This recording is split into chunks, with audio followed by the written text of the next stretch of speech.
একটি ছোট খামারে বার্ডকের ঘন টিএইচ আলিতে মা হাঁস তার বাসা তৈরির জন্য একটি আরামদায়ক জায়গা পেয়েছিল। মেয়েদের বাচ্চা বের হওয়ার অপেক্ষা করছিল। রৌদ্রের এক সকালে ডিম্বাকৃতিগুলি ক্র্যাকলস এবং ছোট ফ্লাফি ডাকলিংসের জন্ম হয়েছিল। একটি মাত্র ডিম বাকি ছিল, সবচেয়ে বড় যেটি ক্র্যাক করতে চায়নি। হাঁসটি ভাবতে লাগলো যে তার সাথে কিছু ভুল হয়েছে। সে আবার ডিমের উপরে বসে বসে আরো কিছুক্ষণ অপেক্ষা করার সিদ্ধান্ত নিয়েছে। হাঁসের মা তার যাবতীয় উত্তাপ দিয়েছিল। তিনি ভেবেছিলেন যে এই কুকুরটি অবশ্যই সবচেয়ে সুন্দর হওয়া উচিত, যেহেতু তিনি এত দিন ধরে তাকে চালিত করছেন। শীঘ্রই একটি ডিমের ছানা শেষ ডিম থেকে ছড়িয়েছিল, তবে এটি মোটামুটি বাকি হাঁসের মতো ছিল না। এটি অনেক বড় ছিল এবং এর পালক ধূসর ছিল। হাঁসের মা এমন কুৎসিত ছেলেটি দেখে মন খারাপ করেছিল, তবে তিনি আশা করেছিলেন যে কোনো দিন তিনি তার অনুগামীদের মতো হয়ে উঠবেন। বাকি হাঁসেরা তাকে দেখে হেসে ফেলল। তারা তাকে ঘৃণ্য বলে মনে করেছিল এবং তার সাথে খেলতে চায় না। পরের দিন সকালে মা হাঁস তার বাচ্চাদের সাথে লেকে গেলেন। তার অবাক করার জন্য কুরুচি হাঁসগুলির পাশাপাশি অন্যদেরও সাঁতার কাটতে হয়েছিল।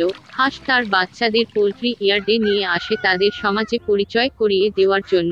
তিনি স্থানীয় বাসিন্দাদের সাথে আচরণের নিয়ম সম্পর্কে হাঁসকে বলেছিলেন। হাঁসটি তার উদ্ভিদকে উন্নত ফ্যাট রকে উপস্থাপন করেছিল, তবে সে কুৎসিত হাঁসকে আক্রমণ করেছিল এবং সে তার ব্যর্থ ছানাটিকে রক্ষা করতে বাধ্য হয়েছিল। ফ্যাট রাকে আদেশ দিলেন ফ্রিকালটিকে ইয়ার্ড থেকে বের করে দিতে। তার মা তাকে আশ্বস্ত করেছিলেন যে সে বড় হবে এবং অন্যান্য হাঁসের মতো হবে। লাঞ্ছনা এবং অপমান সহ্য করতে না পেরে কুরুচি হাঁস ছেড়ে হাঁস মুরগির উঠোন ছেড়ে চলে গেল। সুরক্ষিত জায়গার সন্ধানে তিনি একটি সুন্দর হ্রদ পেরিয়ে এলেন, যার উপরে কেউ নেই, এবং হাঁসকুল এখানে বেঁচে থাকার সিদ্ধান্ত নিয়েছে। সময় কেটে গেছে। তার একাকিত্ব সত্ত্বেও কুৎসিত হাঁসগুলি খুশি হয়েছিল যে কেউই তাকে আঘাত করে না। এবং তারপরে একদিন লম্বা গলায় একটি সুন্দর সাদা পাখি উড়ে গেল তার হ্রদে। কুরুচি হাঁসটি জানত না যে এটি কি ধরনের পাখি, তবে তিনি প্রশংসার সাথে এটি তাকালেন। তিনি তাকে হৃদয় দিয়ে ভালোবাসতেন। এই সুন্দর সাদা পাখির মতো দেখতে কেমন হাঁসফাঁস। শীত এসেছিল এবং তুষারপাত শুরু হয়েছিল। কুরুচি হাঁসটি প্রথমবারের মতো সাদা তুষার দেখেছিল। এই দৃষ্টিতে তিনি আনন্দিত হয়েছিলেন, তবে শীতটি খুব তুষারময় ছিল বলে হাঁসের পক্ষে খাবার খুঁজে পাওয়া খুব কঠিন ছিল। খাবারের সন্ধানে তাকে পাড়া হতে হয়েছিল। তিনি ঠান্ডা এবং ক্লান্ত ছিল।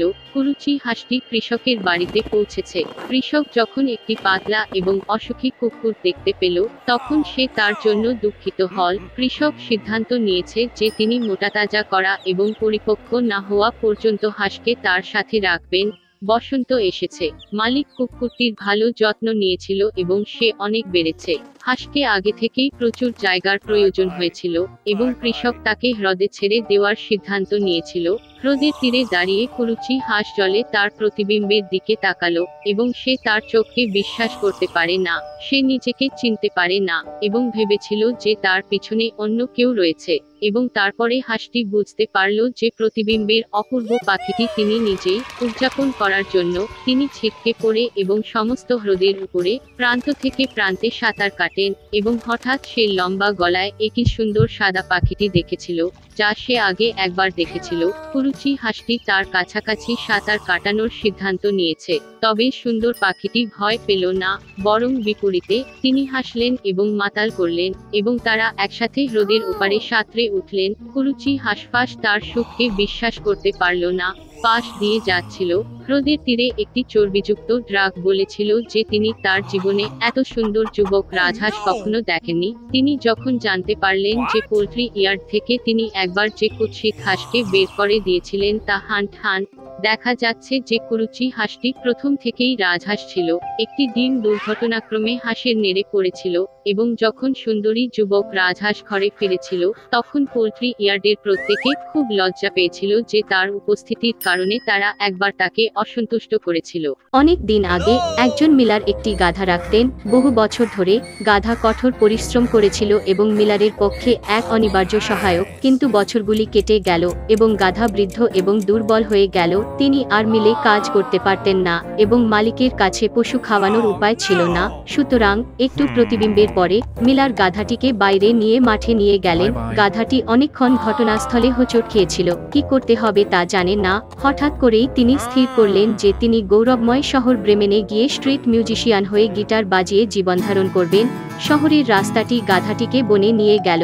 ঘাসের উপর শুয়ে থাকা একটি দুঃখিত কুকুরের সাথে দেখা না হওয়া পর্যন্ত তিনি গাছগুলির মধ্য দিয়ে দীর্ঘ পথ পাড়ি দিয়েছিলেন। তিনি দীর্ঘ পথ চালিয়ে গিয়েছিলেন এবং এখন তিনি রাস্তায় ক্লান্ত হয়ে পড়েছিলেন। গাধা কুকুরটিকে অভিবাদন জানালো এবং জিজ্ঞাসা করল কেন সে দুঃখ পেয়েছে। তারপরে কুকুরটি বলেছিল যে সে একটি দুর্দান্ত শিকারী ছিল এবং এমন একটি শিকারও পালাতে পারে না, তবে এখন সে বৃদ্ধ হয়ে গেছে এবং আর খেলা তাড়াতে পারে না, অতএব মালিক তাকে তাড়িয়ে দিয়েছে।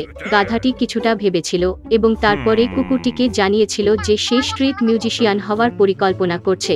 হঠাৎ কুকুরটি লাফিয়ে লাফিয়ে খুশিতে ঝাঁকুনি দিল। এটি প্রমাণিত হয়েছে যে তিনি কিভাবে গান করতে এবং ড্রামগুলি ভালোভাবে বাজানো জানেন এবং তাই গাধা সংস্থাকে রাখতে কোনো আপত্তি নেই এবং সিদ্ধান্ত নিয়েছে।